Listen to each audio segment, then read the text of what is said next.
আসসালামু আলাইকুম ওয়া রাহমাতুল্লাহ। প্রিয় ভাই ও বোনেরা, ইন্না লিল্লাহ। এবার বন্যার পানিতে ডুবে গেল হযরত শাহজালাল রহমাতুল্লাহি আলাইহির মাজার। 125 বছরের রেকর্ড ভেঙে দিল সিলেটের বন্যা। ভারতের বন্যা শুরু হয়ে গেছে বাংলাদেশে, আর এবার এমন ভয়াবহ পরিস্থিতি দেখা দিয়েছে যা এর আগে কখনোই দেখেনি বাংলাদেশের মানুষ। আজ এই ভয়াবহ পরিস্থিতি শুধুমাত্র ভারতের কারণেই।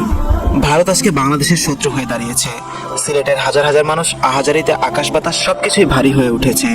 তবে কি চায় ভারত বাংলাদেশের কাছে, আর কেনই বা ভারত এমনটা করছেন, বিস্তারিত জানতে ভিডিওটি একদম শেষ পর্যন্ত দেখুন।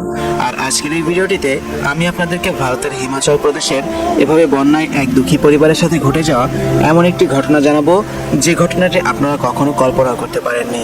আর এই ঘটনাটি ভারতীয় গণমাধ্যম মানুষের কাছ থেকে গোপন রাখার চেষ্টা করছে। ভিডিওটি শুরু করার আগে আসুন একটু প্রার্থনা করি। হে মহান আল্লাহ, আপনি আমাদের সকলকে বিপদ আপদ থেকে সর্বদা রক্ষা করুন।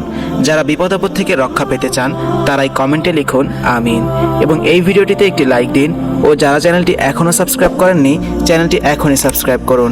প্রিয় ভাই ও বোনেরা, এবার সিলেটের বন্যা নতুন ইতিহাস সৃষ্টি করেছে বলে জানান ভুক্তভোগীরা। বেশিরভাগ স্থানেই এখন কোমরের উপর পর্যন্ত পানি উঠে গেছে, আর এই ভয়াবহ বন্যার পানি বেড়ে চলেছে প্রতিনিয়তই। এতে মানুষের জীবন দুর্বিষহ পরিস্থিতির সৃষ্টি হচ্ছে। তবে সিলেট এবং সুনামগঞ্জের বন্যা 125 বছরের সমস্ত রেকর্ড ভেঙে গেছে। বন্যার পরিস্থিতি আরও ভয়াবহ হতে পারে বলে জানিয়েছে আবহাওয়া অধিদপ্তর। এছাড়াও জানা গিয়েছে নিচু এলাকাগুলো থেকে বন্যা আটকা পড়া মানুষদেরকে উদ্ধার করতে স্থানীয় প্রশাসনের সঙ্গে উদ্ধার কার্যক্রমে সাহায্য করছে বাংলাদেশ সেনাবাহিনী। হে আল্লাহ, আপনি সিলেটের মানুষদেরকে রক্ষা করুন। এছাড়াও সিলেটের বিভিন্ন গ্রামে ধীরে ধীরে পানি বৃদ্ধি পাচ্ছে। পানির তীব্রতা এতই বেড়েছে যে মুহূর্তের মধ্যেই তলিয়ে যাচ্ছে গ্রামের পর গ্রাম। মানুষের আর্তনাদ এবং প্রার্থনা দেখে সারা দেশে সকলেই দুঃখ প্রকাশ করছে। এমনকি সিলেটের সবচেয়ে সম্মানিত জায়গা হযরত শাহজালাল রহমাতুল্লাহি আলাইহির মাজার পর্যন্ত পানি উঠে গেছে। যেই মাজারকে জিয়ারত করার জন্য দূর দূরান্তের মানুষ প্রতিনিয়ত সিলেটে ভিড় করত, সিলেটে শুধুমাত্র হযরত শাহজালাল রহমাতুল্লাহি আলাইহির মাজার এক নজর দেখার জন্য আজকে সেই মাজার পানির নিচে তলিয়ে গেছে। এই যেন এক হৃদয় বিদারক কষ্টের মুহূর্ত মুসলমানদের জন্য।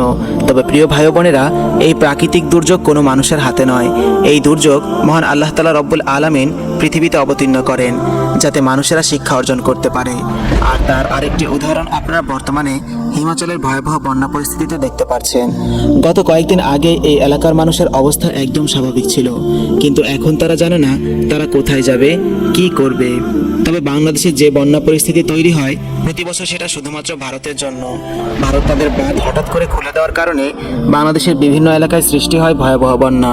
ভারত এটা প্রতি বছরই করে, কিন্তু কখনো কখনো এত বেশি করে ফেলে যেটা সহ্য করার মতো নয়। ভারত চাইলে তাদের বাঁধ খুলে দেয়, ভারত চাইলেই তাদের বাঁধ বন্ধ করে দেয়। এটা একটি ভারতের তৈরি করা কৃত্রিম সংকট। তবে এই বিষয়ে খুব দ্রুত বাংলাদেশকে একটি পদক্ষেপ নেওয়া উচিত এবং এই বিষয়টির একটি সমাধান করে নেওয়া উচিত।